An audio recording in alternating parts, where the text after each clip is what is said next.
অনেকে আমাকে বলেন যে ভাই আপনার ভিডিও রেকর্ড করার সময় কোন মাইক্রোফোনটি ইউজ করেন বা কোন কোম্পানির মাইক্রোফোন দিয়ে আপনি ভিডিও রেকর্ড করেন।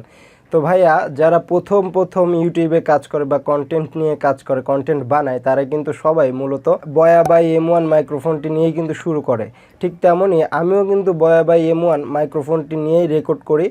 এটা আসলে খুবই রিজনেবল প্রাইসের মধ্যে খুবই একটা ভালো মাইক্রোফোন। এই মাইক্রোফোনের যেমন নয়েজ ক্যান্সেলেশনের পাওয়ার আছে, তেমনই কিন্তু খুব সুন্দর রেকর্ড করতে পারে এবং এর যে তারের ডিস্টেন্স আছে এটা অনেক বড় তার বা লং তার, তো যেই কারণে আমরা অনেক দূর থেকে কিন্তু রেকর্ড করতে পারি।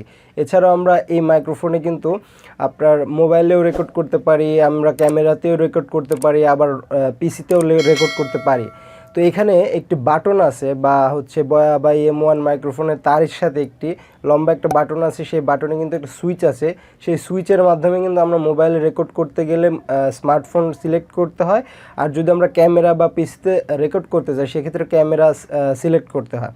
আর এই সুইচের মধ্যে বা এই হাবের মধ্যে একটা ছোট্ট ব্যাটারি আছে, যে ব্যাটারিটা আপনারা ক্যামেরায় ইউজ করতে গেলে লাগে এবং পিসিতে ইউজ করতে গেলে লাগে। তো আপনার ব্যাটারিটা ভরেই ইউজ করবেন আমার রেকমেন্ডেশন, কারণ অনেক সময় ব্যাটারির জন্য রেকর্ডটা হয় না ঠিকমতো। আর এর যদি সাউন্ড কোয়ালিটি বলি বা রেকর্ডের ক্ষমতা বলি, এটা এক কথায় অ্যামাজিং। কম দামের মধ্যে এত সুন্দর যে একটা মাইক্রোফোন প্রোভাইড করছে আমাদের যে বয়া বাই M1।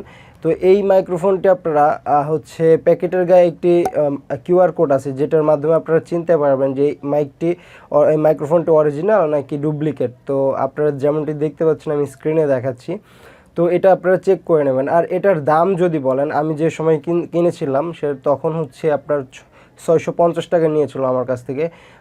এখন যদি আপনি কিনতে যান অ্যারাউন্ড 650 টাকা তো নিবে না, 700 টাকা বা 750 টাকার আশেপাশে নিবে। আপনারা একটু দেখে নেবেন, বিভিন্ন মার্কেট প্লেস আছে। তো আমি এটা বলতে যাচ্ছি না, আচ্ছা তাও বলে দিই আপনাদের, যেমন দারাজ আছে, এরকম আরও যে মার্কেট প্লেসগুলো আছে সেখান থেকে কিন্তু আপনারা অনলাইনে পারচেস করতে পারেন। যদিও এটা কিন্তু আমি বলতে চাইছিলাম না, তারপরে আপনাদের সুবিধার্থে আপনারা একটু দেখতে পারেন যে এটার দাম কেমন।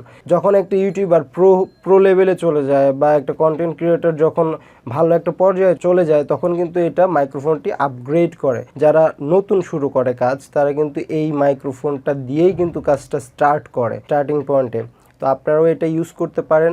এটা আমি কোনো স্পন্সর পাইনি, বাট আমি এটা নিজে ইউজ করার জন্য আপনাদেরকে বললাম। আর আপনারা অনেকেই আমাকে মেসেজে এবং কমেন্টে জানতে চেয়েছেন যে ভাইয়া আপনি কোন মাইক্রোফোন দিয়ে আপনার ভিডিওগুলো রেকর্ড করেন এবং আপনার সাউন্ডের কোনো এডিট করেন নাকি। আরেকটা কথা বলে নিই, আমি কিন্তু সাউন্ড কোনো ধরনের এডিট করি না, আমি জাস্ট এই ইন্টারনাল যে মাইক্রোফোনের সাউন্ড এটাই আমি ইউজ করি। এর থেকে যদি আপনাদের একটু প্রাইসটা ভালো করতে পারেন, ওয়্যারলেস যে মাইক্রোফোনগুলো আছে সেগুলো আপনারা কিনতে পারেন, এটা আপনাদের চয়েসের উপর ডিপেন্ড করে। তো আজকের ভিডিওটি এই পর্যন্তই। যদি ভিডিওটি ভালো লেগে থাকে অবশ্যই লাইক দিবেন, সাবস্ক্রাইব করে আমাদের চ্যানেলের পাশে থাকবেন।